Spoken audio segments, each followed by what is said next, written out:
আমার মেয়ের জীবনের নতুন আরও একটি অধ্যায়। আসসালামু আলাইকুম everyone, welcome back to my another new mini blog. কেমন আছেন সবাই? আলহামদুলিল্লাহ, আল্লাহর রহমতে আমরাও ভালো আছি। এই তো আমার ছোট্ট প্রিন্সেসটা সেদিনই তো হয়েছিল, দেখতে না দেখতে আলহামদুলিল্লাহ আল্লাহর রহমতে এখন তার 4 বছর আর নেই। এই তো তাকে স্কুলে ভর্তি করাবো আমরা সিদ্ধান্ত নিলাম।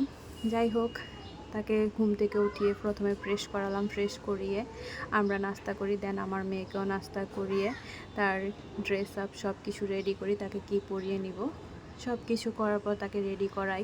দেন আমিও রেডি হই, সব ডকুমেন্টসগুলো নিই। নেওয়ার পরে তার বাবা সহ আমরা চলে যাই তাকে স্কুলে ভর্তি করানোর উদ্দেশ্যে। এই সেই স্কুল যেখানে আমিও পড়েছিলাম ক্লাস 8 পর্যন্ত। চট্টগ্রাম আসার পরে আমাদের 3 বোনকে এই একই স্কুলেই অ্যাডমিশন করায় আমার আম্মু আব্বু। এই স্কুলে আমার 4 বছর কাটে আলহামদুলিল্লাহ। অনেক সুন্দর সুন্দর স্মৃতি আছে এই স্কুলেই।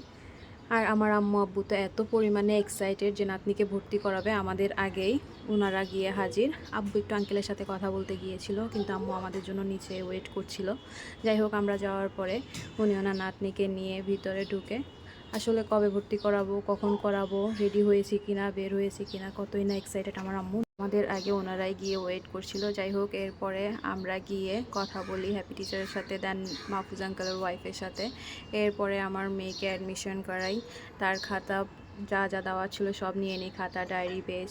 নেওয়ার পরে আমরা চলে যাই আমার আম্মুর বাসায়। আম্মু বললো যেহেতু আজকে আয়রাকে ভর্তি করিয়েছ, চলো আজকের লাঞ্চ আমার বাসায়। আমরা যাওয়ার পরে আম্মু মুরগির মাংস, এরপরে বেগুন ভাজি, সাথে সবজি খিচুড়ি রান্না করে। মাশাল্লাহ আলহামদুলিল্লাহ, খাবারগুলো খুবই মজা হয়েছে এবং অনেক অনেক বেশি মজা হয়েছে। আসলে শীতকালে সবজি দিয়ে খিচুড়ি রান্না করলে এটার মজাটাই অন্যরকম থাকে। আর এই তো এদিকে আমার বোনে সব কিছু সুন্দর করে টেবিলে সাজিয়ে দিল, আর আমি এদিকে আমার হাজব্যান্ডের জন্য একটা প্লেটার সাজিয়ে নিলাম। প্রথমেই তাকে দিয়েছি, এরপরে আমি আমার জন্য এক এক করে সব কিছু প্লেটে নিয়ে নিই।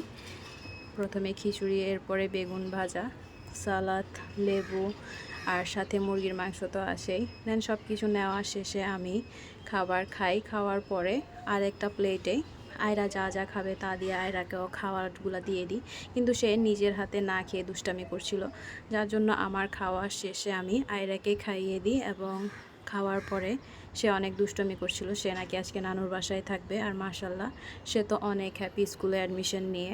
সবাই আমার মেয়ের জন্য অনেক অনেক দোয়া করবেন, সে যাতে জীবন অনেক বড় হতে পারে। আজকের ভিডিও পর্যন্ত, আল্লাহ হাফেজ।